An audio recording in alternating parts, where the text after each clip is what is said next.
I had this moment in Jersey City. This is going to make me emotional when it really, really hit me that I had to be a part of the solution. It was raining and there was a Black gentleman and me, and we were running toward the PATH train in Jersey City. And we both had dark colored hoodies and we wanted to avoid the rain by getting onto the train as quickly as we could. We both kind of flipped up our hoodies and we're both like running toward the entrance of the train. And a cop stopped the young Black man and I got on the train.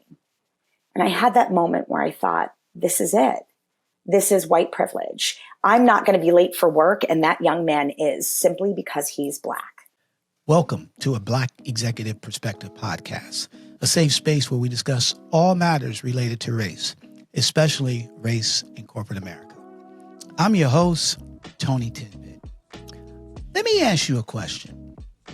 Have you ever said to somebody, a friend of yours, I'm not a racist? I can't be a racist. You know what? I've heard people say that. I've said it. I'm not a racist. I'm a Black guy. How can I be a racist? Right? Matter of fact, my best friend, he's Italian, so I can't be a racist. I give to the police union every year. I'm not a racist, right?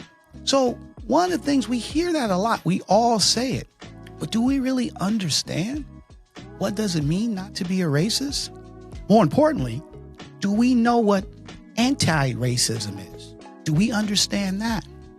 Today, I have a good friend of mine, Renée Santos, who's going to talk about the distinction between being not a racist and anti-racism, so we can all learn from it. So I'm so excited to have Renée on the show to talk more about this from her experience and hear her story. Renée Santos is a professional stand-up comedian and writer who has done a plethora of shows on television as well as in the theater. Currently, she's expanded her portfolio to writing a solo show and doing freelance journalism to expand her creative portfolio and also helping to elevate every artist's voice. Renée Santos, welcome to a Black Executive Perspective podcast. Thank you so much for having me. I'm absolutely honored to be here.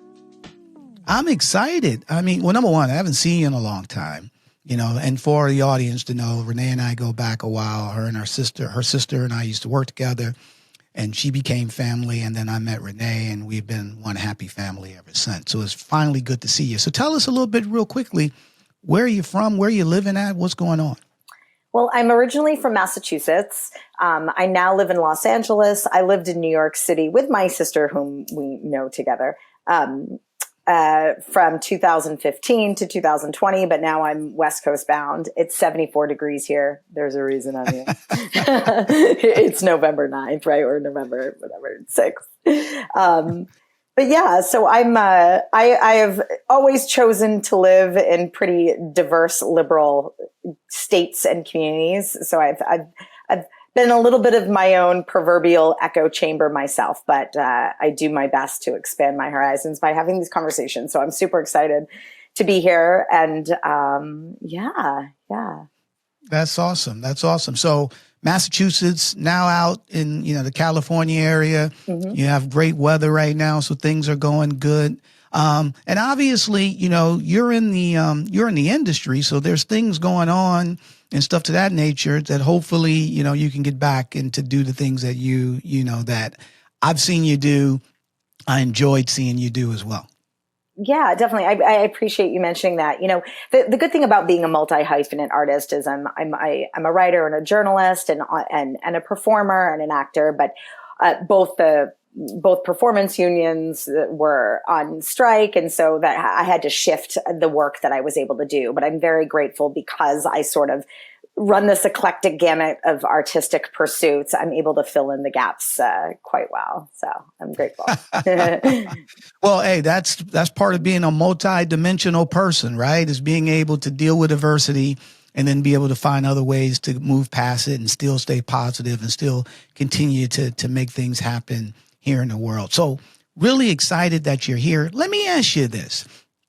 And you're going to tell us a lot more about you and anti-racism and being a racist. But, where are you now? You're American. Tell us a little bit about your racial background. Sure. My mother is of Cuban descent. Her family is from Havana. And my father is Portuguese. He was born in the Azores, the islands off the coast of Portugal.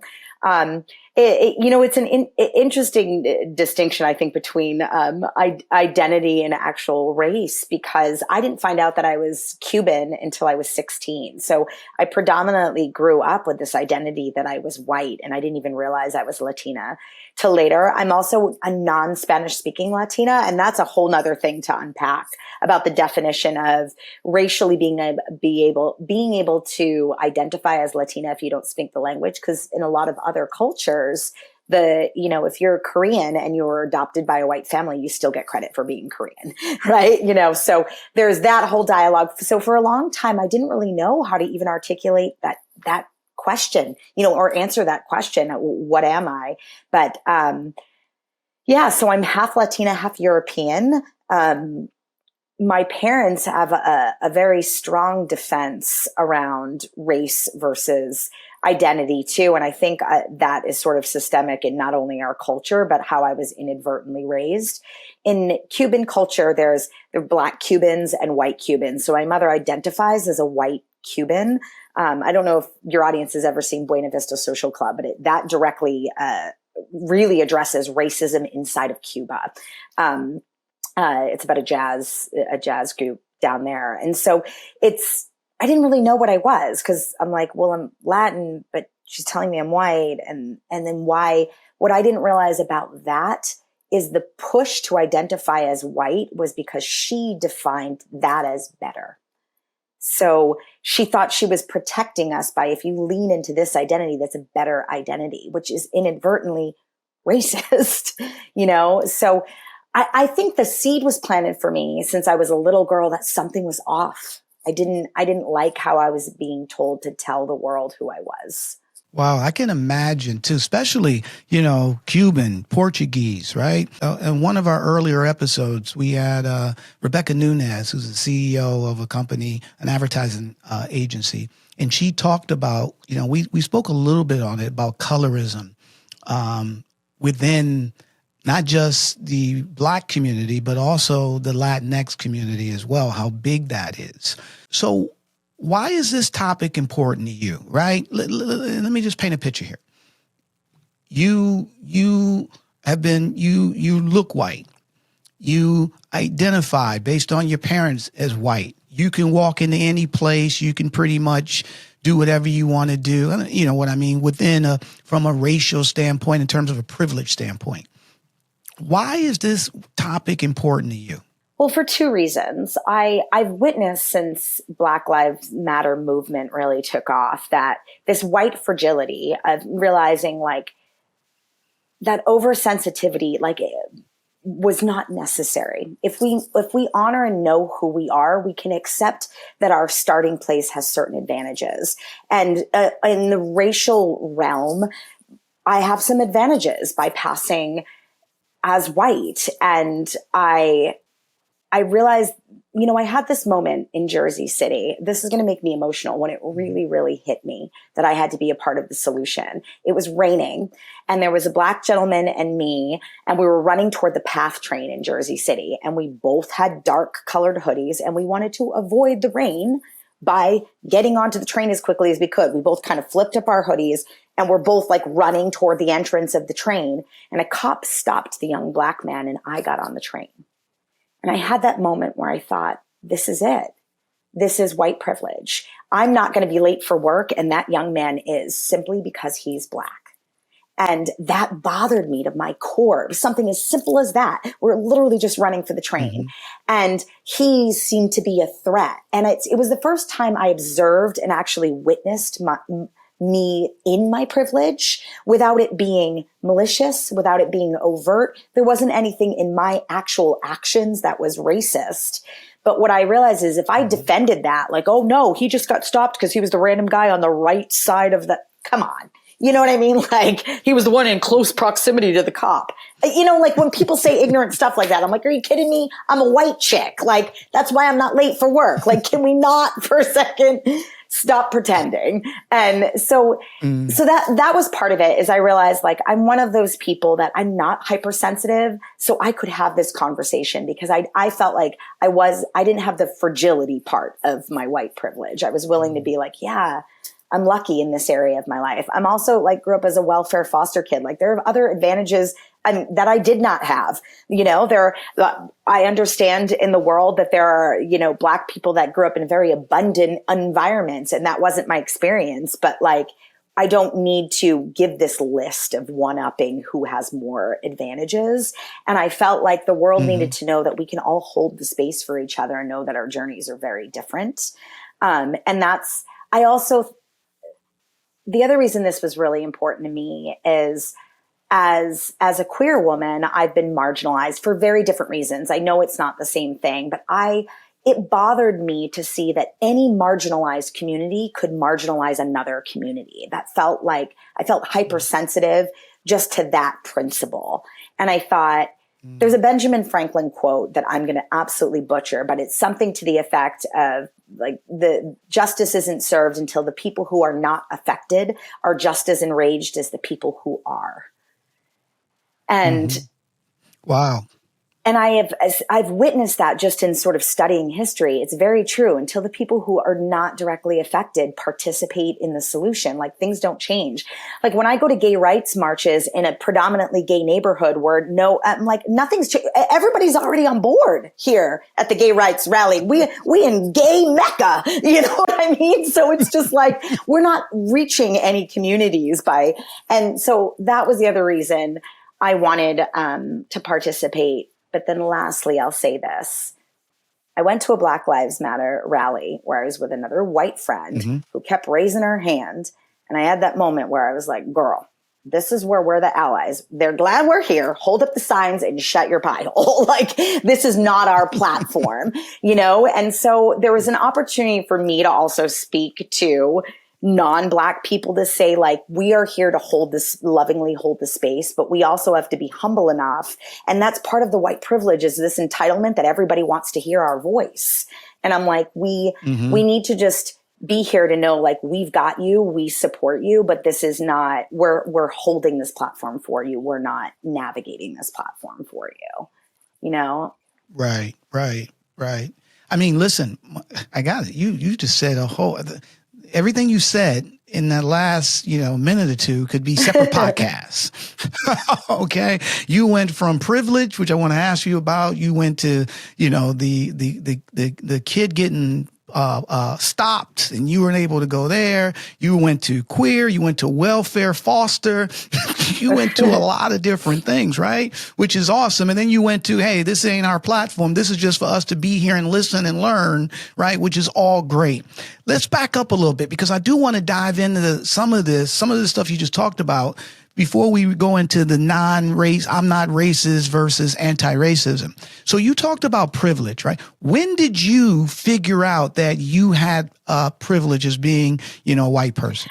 Well, when I found out that my family from Cuba immigrated all the way basically from Miami up to Massachusetts, and then their kids didn't find out they were Cuban till 16, I was like, that is white privilege. You basically hid as a different race for 16 years. Like, there's no way, Tony, that you would find out you were Black when you were 16. You know what I mean?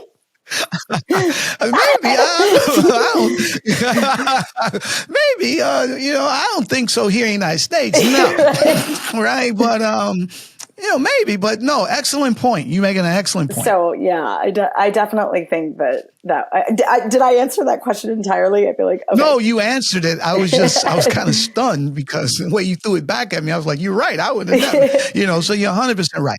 Let me ask you this. So, and that's a great reflection on you. A lot of people are in that same predicament and they don't think they have privilege, right? We hear, I grew up with nothing. That's why I wanted to back up to the foster welfare thing. Tell us a little bit about that. When you said, I'm from a foster welfare situation. Well, I lived with my biological mother and my sisters, and until I was 14. I went into the system my freshman year in high school. And I mean, that's a whole other convoluted. In fact, my solo theater performance is about my journey through the foster care system and entering it as a teenager.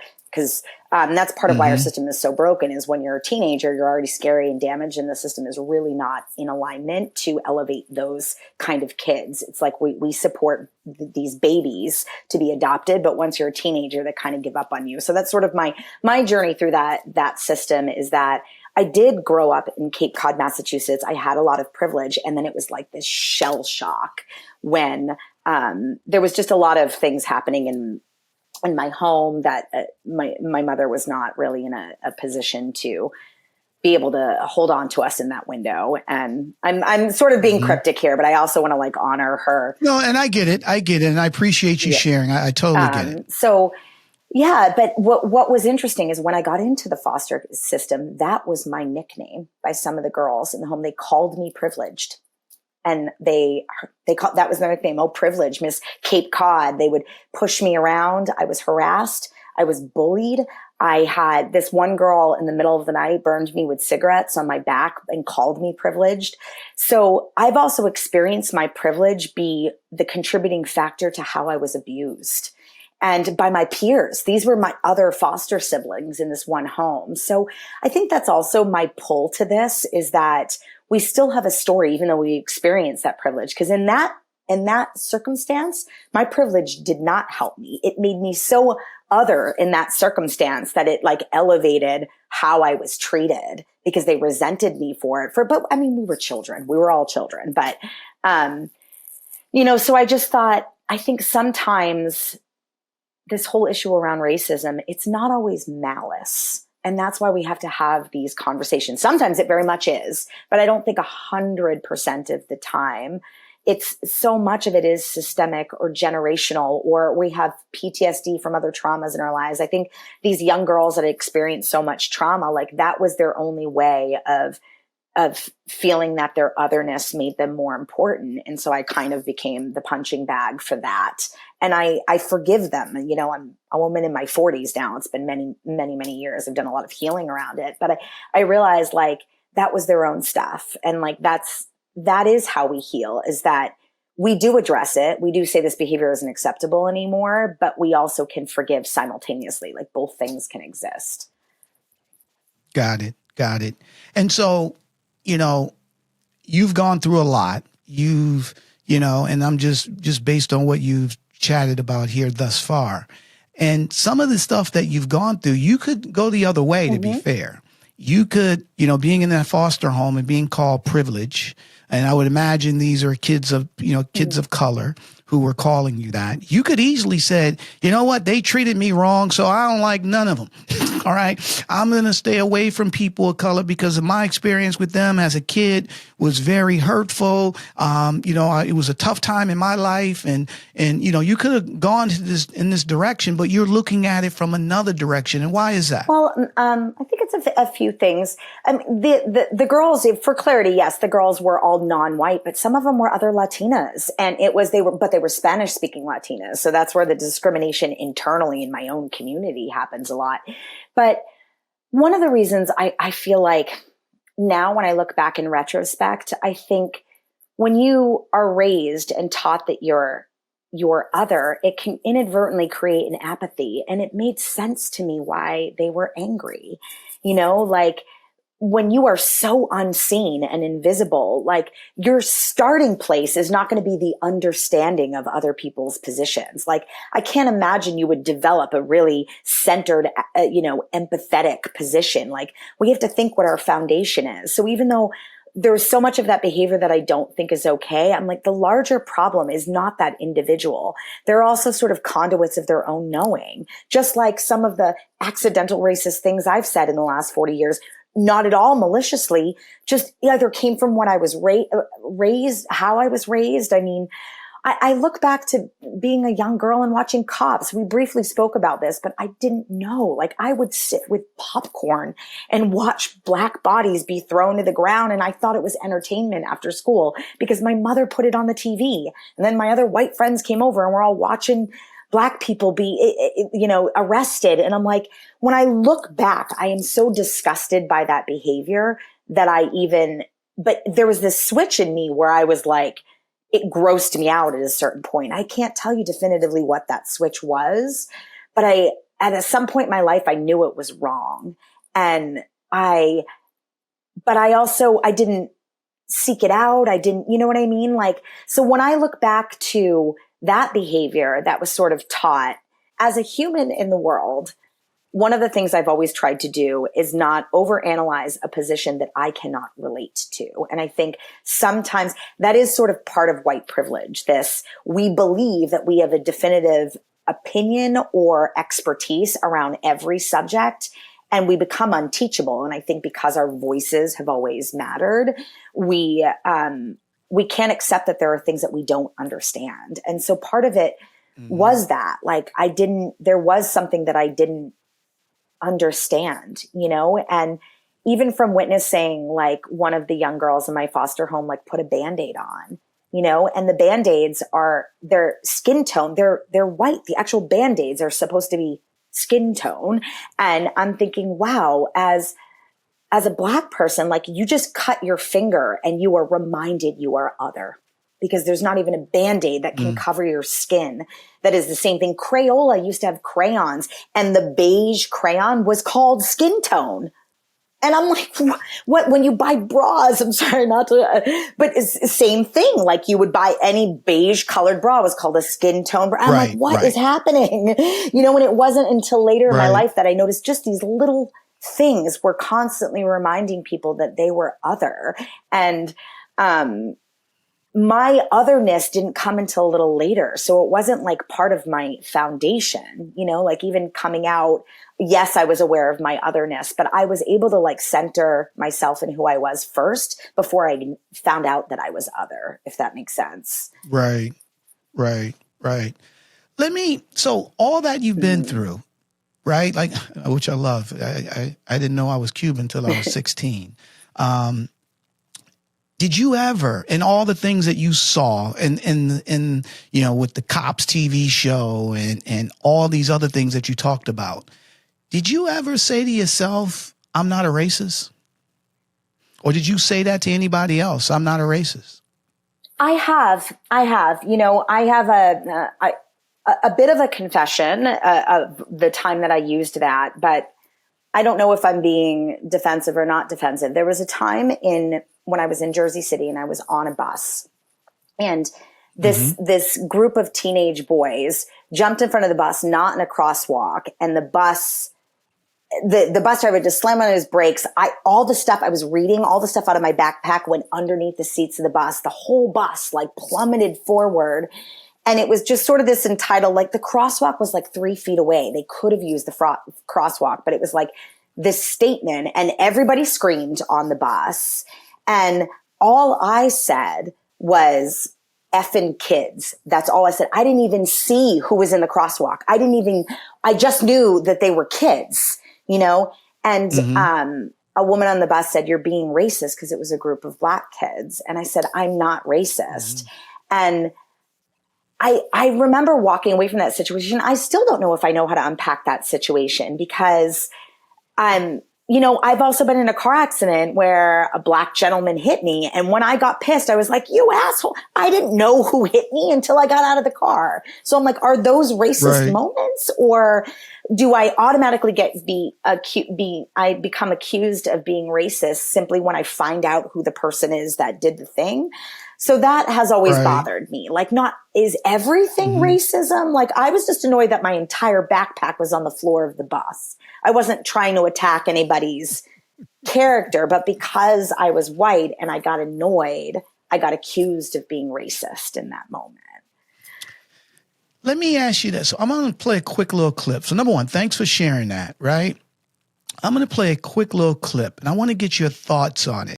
One of the most freeing things that white people can do, or actually any human being on the planet could do right now, is to just say, of course I'm racist. Of course I'm racist. If you grew up in a house that spoke French and you, as a baby, just started laying in your crib, listening to people speak French over you, you wouldn't have to do anything to start gaining proficiency in the French language. You would just speak it because that's what's being spoken around you. Our society speaks racism. It has spoken racism since we were born.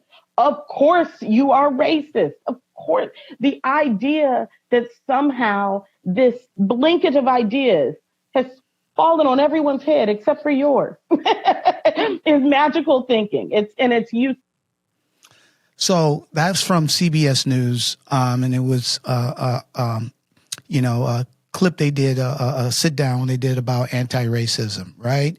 And what she's saying is that we're all racist because at the end of the day, we live in a racist society, okay? And the first thing that we need to we need to be able to commit to and look in the mirror and say, I am racist. And, I love the way she first started white people. Then she said, no, all people need to say this because at the end of the day, I know, black people have had problems with, in certain parts of the country with Korean people. All right. I know, certain Latinx groups have certain problems with other Hispanic Latinx groups. I know we all have racist tendencies. So what's your thoughts on that? I love that clip. And I think as much as I'm not proud to articulate that sentence, I agree with it. I am racist and I hate that. That's why I'm here having this conversation with you. And for me, when I say anti-racism, it's there's something that needs a reversal, right? That is the point of why I'm trying to be anti-racist, because racism has inadvertently been a part of my experience. I don't think I've ever been maliciously, overtly racist, but I agree. It's taught in our society, even from our education system. Like there was a lot of things I didn't know about what Black people had experienced. I honestly, my entire childhood, I didn't even know that there were like massive communities of wealthy Black people. Like that's racist. No one taught me those human beings walked the planet. Like, do you know what I'm saying? So there was this weird assumption, but I thought it was like with me because Latin people are also taught we're always broke. So I'm like, yeah, brown and Black people, we're all broke. I made this weird inadvertent like affirmation that brown and Black people are always broke. Like all of those little things have planted these seeds like, wow, racism sits in me too, It sits in all of us because to the things that you just said that you were taught as a young kid, we were taught the same thing. Right. And, there wasn't a lot of wealthy Black people, or only, Black people in the movies would be pimps and hustlers and slaves. You didn't see Black doctors. You didn't see Black politicians. Now you do, but not when I was growing up. Right. So when you grow up, when we all grow up in a society, regardless of where you are, and as much as we may think we're not racist, all right, because, of, how we define it, at the end of the day, we all have racist tendencies in us, every human being. And and Black people quick to say white people are racist. And guess what? I'm not disagreeing with that. Right. But Black people can be racist too. Right. Cuban people can be racist. People of Indian descent can be racist. Every group can be racist. So when we say I'm not racist, we're basically saying, we're not being honest with ourselves, right? Because of, words paint pictures. I'm going to play another really quick clip to expound on this some more. Play clip number 2. Saying I'm not a racist and being anti-racist is like two different things. When most people think of racism, they think of, let's say what happened to George Floyd, or they think of the KKK, or they think of slavery. And when that is kind of your perception, it's very easy to say, well, I would never do that. I would never do that awful thing, which is valid, but it's more nuanced than that. Someone saying like, I'm not a racist doesn't help the problem. Simply saying I'm not doing that does not save somebody's life. It's like witnessing someone getting jumped and being like, hey, I didn't jump him. Like, but you also just stood there while he or she got jumped. And being an anti-racist is like, 1, getting involved and being like, break it up, stop this. And 2, speaking out to make sure it never happens again. What's your thoughts on that, Renee? I love that clip. This is why I'm participating in this movement, because it was a distinction. I'll tell you another little anecdote of where I felt that I actively was a part of the solution for the first time, where I'm an Uber driver on the side. And there was a gentleman, he had his ear pods in, a black gentleman in the back of my car. And it was like July 4th. And the cops were just doing like the routine checkpoint, stopping everybody thing. And when I pulled up, the cop asked me in the nicest way, "Are you okay?"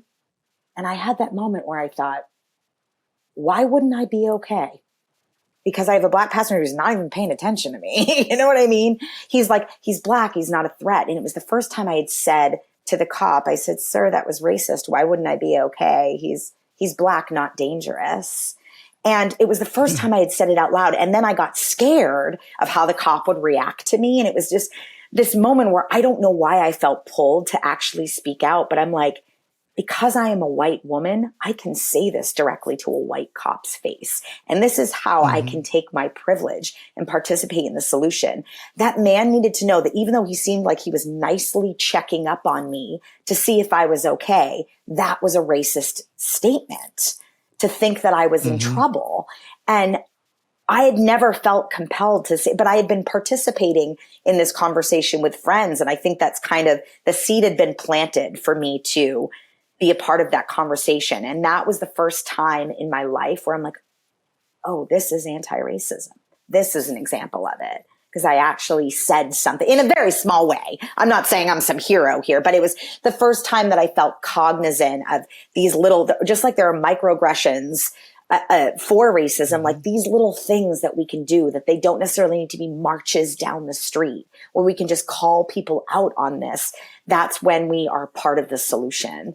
And but I also want to do more than just that. You know, I don't want to be the person that's like, oh, I had this one spirit, you know, check that box. I got it. You know what I mean? I understand it's a much larger conversation. You know, I'm a nanny. I work for a wealthy white family. There are times where I will hear them say stuff where I have to like recalibrate them, open their eyes. Like that's part of it, where I'm like, these young white boys need to grow up like being aware of this. And not that I can be like this beacon of knowledge all the time, but whenever I hear them say anything, like I make sure that they know that they are being racist, you know, and so that dialogue stops between their peers and the bullying. And then behind the scenes, we don't have this next generation like reproducing all of this.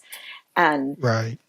But I really liked that. I really liked that gentleman's statement of like, an anti-racist person they're educating themselves, you know what I mean, about these racial issues and challenging these discriminatory policies and working toward an actual solution. Like I've listened to your podcast. I listened to a whole podcast about reparations because I had heard the term thrown around, and I had that moment where I thought, you know what? I don't know a lot about this discussion. I knew generally about the discussion, but I was like, I don't feel like if somebody came up to me today and was like, what's your opinion on reparations? I could participate in that conversation. So I listened to this podcast.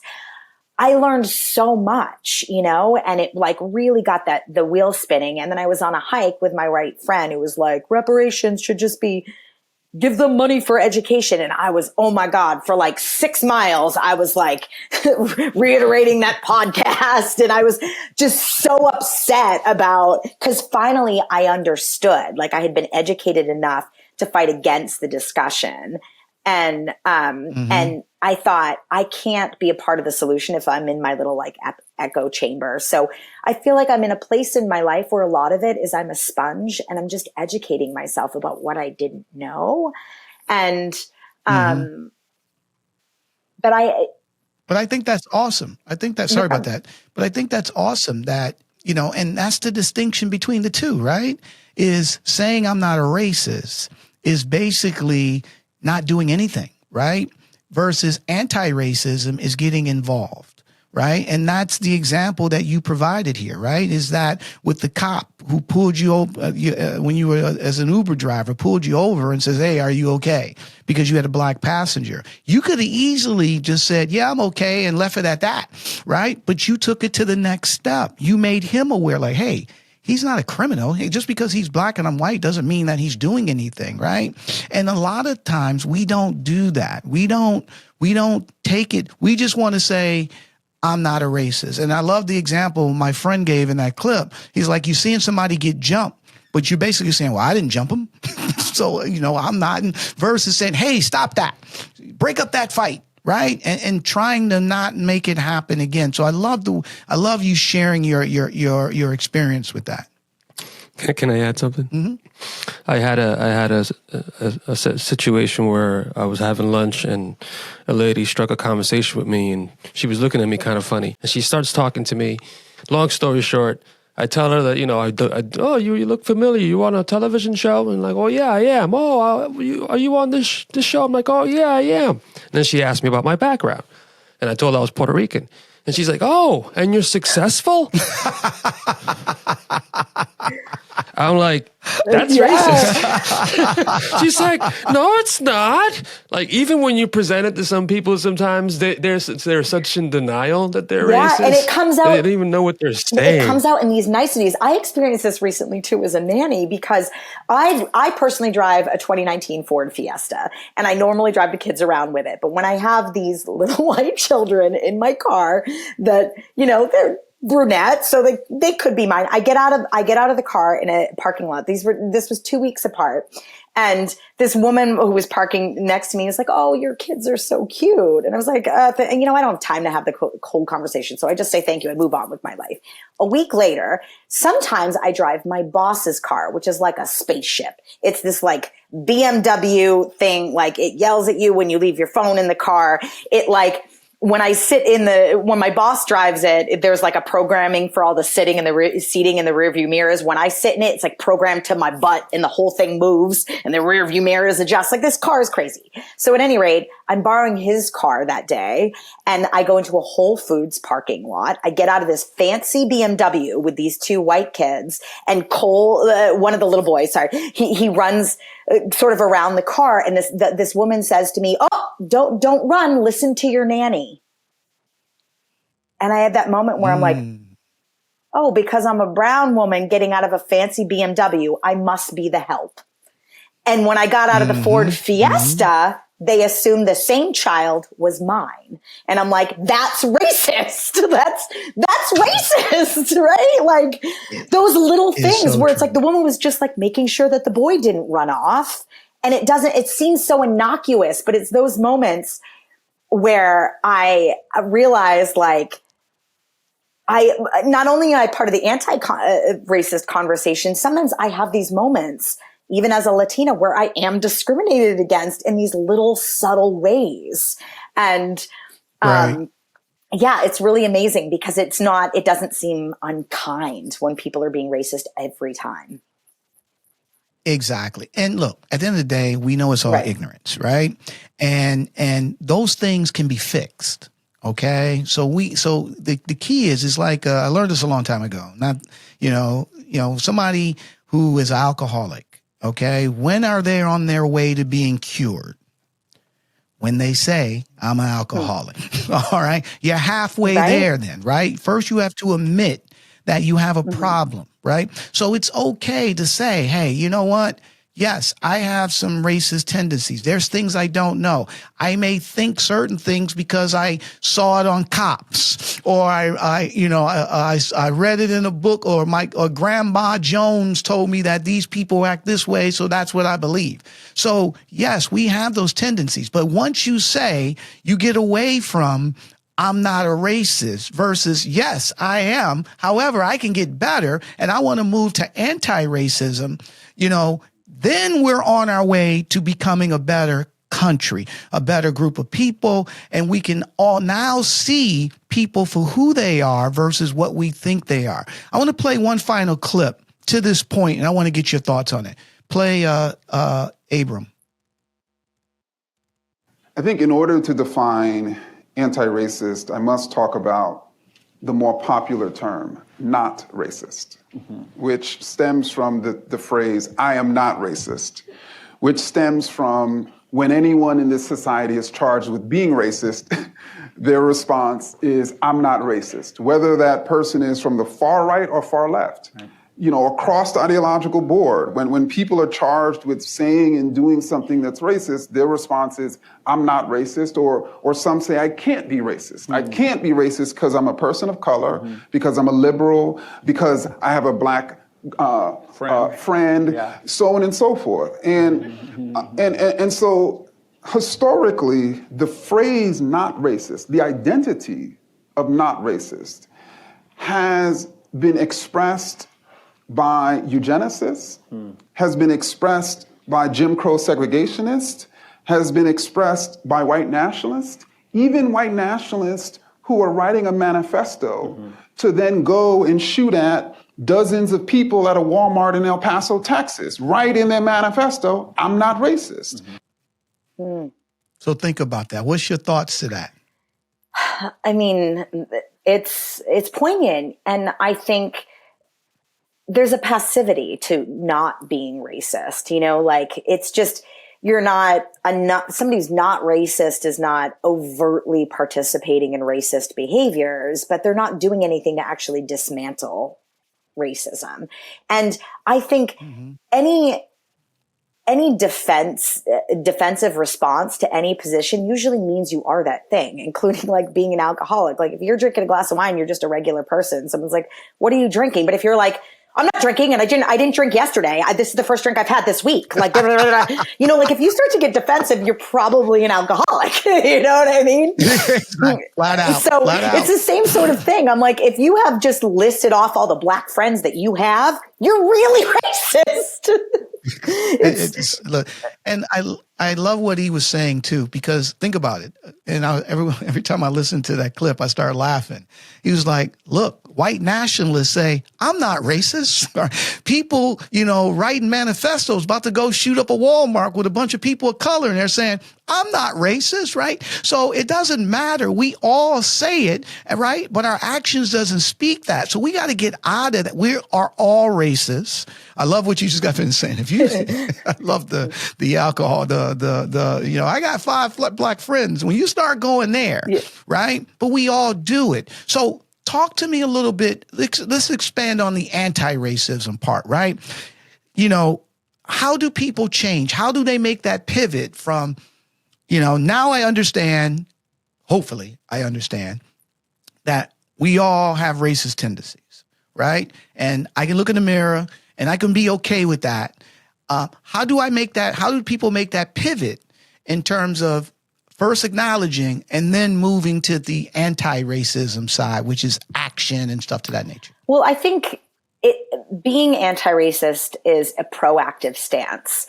But I also will say that I think there's a level of education that has to happen. And in my experience, I don't know that you can entirely participate in the solution without an education around what is going on. So I do believe that behaviors like listening to podcasts, participating in these conversations with your friends, educating yourself about the history around systemic racism, it allows you to then participate in the conversation in an educated way.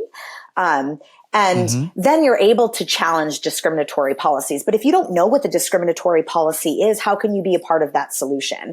So I do think there is a window in which we have to be able to be a sponge before we can actually go out there. Because I think sometimes it's a mistake that young people make. They make rash decisions around certain things that are uneducated that can sometimes participate in the problem. For example, like that young white girl that went to the Black Lives Matter, her heart was in the right place. She was so upset, but she hadn't listened to enough discussions around the fact that that wasn't our platform. There was a level of ignorance in which she was so proactive that I think we've got to listen. We have to have a book on our nightstand that's not just about our personal experience and hearing about other things that happen in the world. But I also feel like people can disillusion themselves. Like changing your profile picture on Instagram to Black Lives Matter doesn't make you anti-racist. That just means you change your profile picture.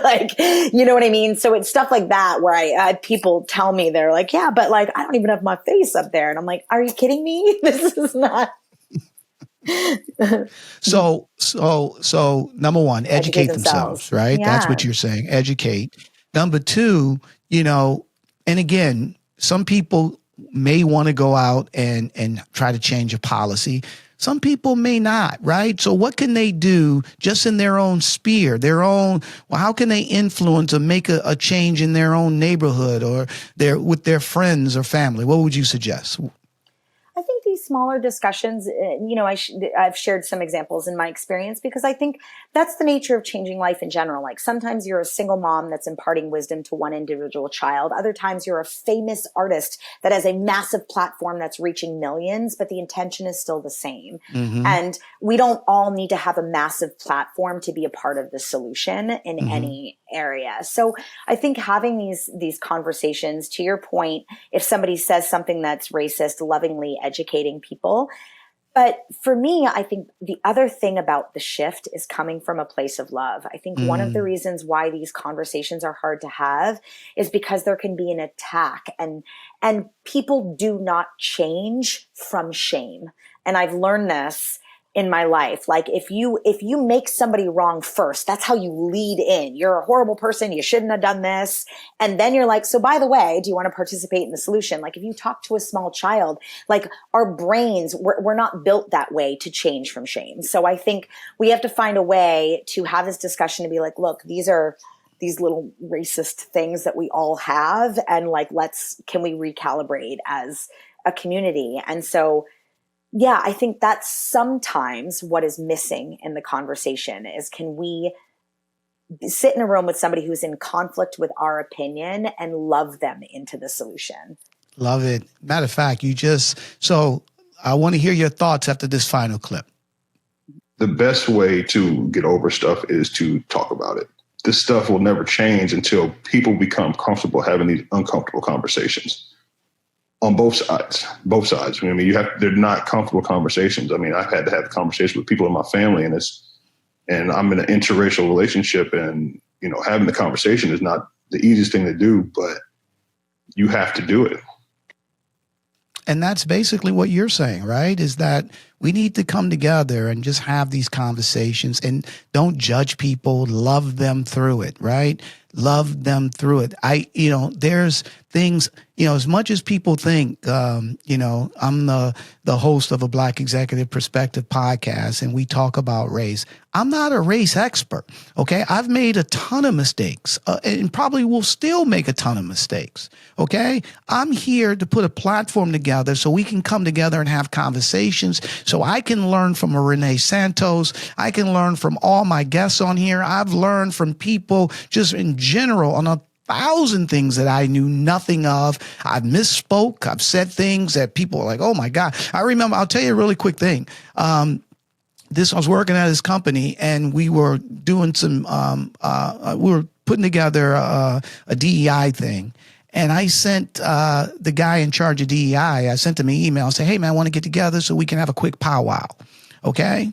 And then he emailed me back and said, Tony, by the way, just so you know, powwow is a microaggression. All right. And he sent me a list of the different microaggression terms. I didn't know. Okay. I had no clue.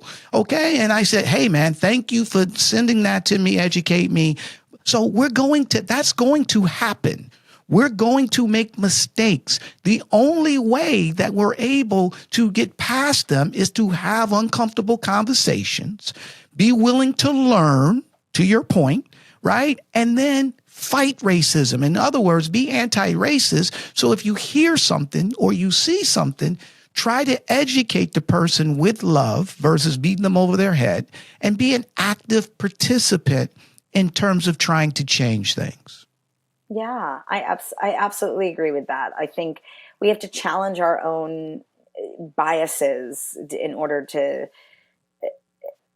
create this equitable society. But in order to do that, we have to ask these tough questions and we have to be willing to be wrong or ask something as simple as what you asked with the powwow example. I had a conversation. I have a friend, Brian, who's from Jamaica, and he hates when people say African American. He's like, we're not all from Africa. Like my family was born and raised in Jamaica. And I asked him, I said, I've been taught that like just saying this, a Black person, that's ignorant, So I was taught the not racist thing to do is to say African American. It was politically correct. But then it hit me that I'm like, here's my Black friend that's not African. Like, what do I say? So I just asked him, I'm like, well, what is the appropriate, can I say as a white person this, or if I'm describing somebody, I have an acting partner, the scene partner. And I'm like, can I say, when they're like, who's your scene partner? And I'm like, and there's a few different guys in class. And I'm like, but there's only one Black guy in class. I'm like, the tall Black guy, handsome, they're like, oh yeah, Jason's his name, blah, blah, blah. And I'm just describing him to place, like, so people know who my scene partner is. But I would get nervous, right? I'm like, can I say my Black scene partner, Jason, or am I racist by making that statement? So it's those kind of conversations where I asked my Jamaican friend, I'm like, am I allowed to say that? And not a lot of people would even ask that question, like, what is appropriate in a very simple conversation like that? And I'm like, we have to be willing to ask even things like that. Totally agree. Final thoughts. What do you want to leave the audience here, Renee?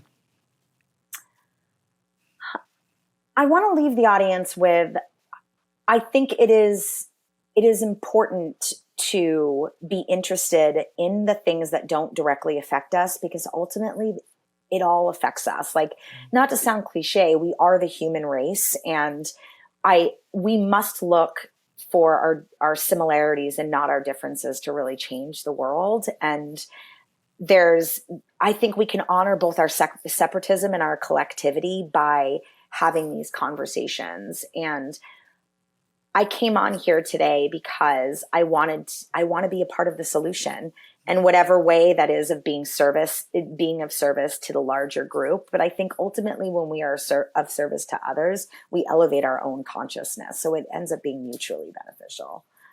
Well, guess what?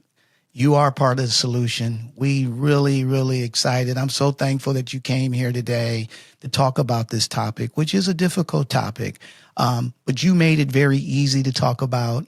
And, one of the big things is that, you used yourself as an example. Okay. And a lot of times we're afraid to do that. So Renée Santos, I want to thank you a lot. You're just a great human being. You love your fellow human being. And if hopefully this podcast, or you're appearing on this podcast today, touches somebody where they can basically, learn from this and move forward. So thanks a lot. I love you a lot. And obviously, as we want you to come back on at some point so we can, talk about some other topics as well. I would love that. Thank you, Tony. Have an awesome day. I appreciate you. So hopefully today you enjoyed Renée Santos talking about the distinction between non-racist and being anti-racist. Renée did a really, really good job in terms of sharing her own experiences, how she grew up and some of the things that she went through and how she had to, learn her own identity. And, when it came to race, more importantly, she had to look in the mirror and really do a self-assessment in terms of, where she fits into the whole ecosystem when it comes to race. And then more importantly, how she could change her mindset in terms of being anti-racist. So a couple of things here that I took out of this. Number one, listen, you may disagree with what we talked about today. We're all racist. We all have some type of racist tendency. So we can say we're not racist and we got this friend, that friend. But at the end of the day, we have some type of racist idea or pushback against some type of group. So first, we got to admit that. Then number two, as Renée talked about, once we admit that, we have to educate ourselves and be willing to be able to sit back and listen and learn from other human beings and get uncomfortable in terms of being able to listen and then more importantly, be able to put things into action to be a better human being. And then finally, being complicit is no longer an option here, right? Either you are sitting on the fence or you're actively participating in terms of trying to change the narrative and trying to become part of the solution. So anti-racism is about getting involved. Yes. Can you write your congressman? Absolutely. Can you do a lot of these things? Yes. But you don't even have to go that far. You can just tell grandma, You can't say that at the Thanksgiving table about other people. You can see somebody else being bullied, or your friends at work who are saying racist jokes. Hey, guys, don't do that. That's not right. Just those little bitty things make things a lot better for all of us. And that's how you come from I'm not being a racist to being anti-racist. So today's tidbit. Race and racism is a reality that so many of us grow up learning just to deal with. But if we ever hope to move past it, it can't just be people of color to deal with it. It's up to all of us, Black, white, Hispanic, Asian, Jewish, everyone, no matter how well-meaning we think we might be, to do the honest, uncomfortable work of rooting it out. And that's by Michelle Obama. So, hope you enjoyed this episode of A Black Executive Perspective. Give us a rating wherever you listen to this podcast. Let us know how you like it. If you haven't subscribed, subscribe. You can follow A Black Executive Perspective on all our social platforms, Twitter, Instagram, YouTube, LinkedIn, TikTok, at Tony Tidbit, BEP. For my guests, Renée Santos, Double A, who's our executive producer, I'm Tony Tidbit. We talked about it, and we're out. Thank you for tuning in to this episode of Tony Tidbit, A Black Executive Perspective, and for joining in today's conversation. With every story we share, every conversation we foster, and every barrier we address, we can ignite the sparks that bring about lasting change. And this carries us one step closer to transforming the face of corporate America. If today's episode resonated with you, consider subscribing and leaving us a rating or review on Apple Podcasts, Spotify, or wherever you get your podcasts. Share this episode with your circle, and with your support, we can reach more people and tell more stories.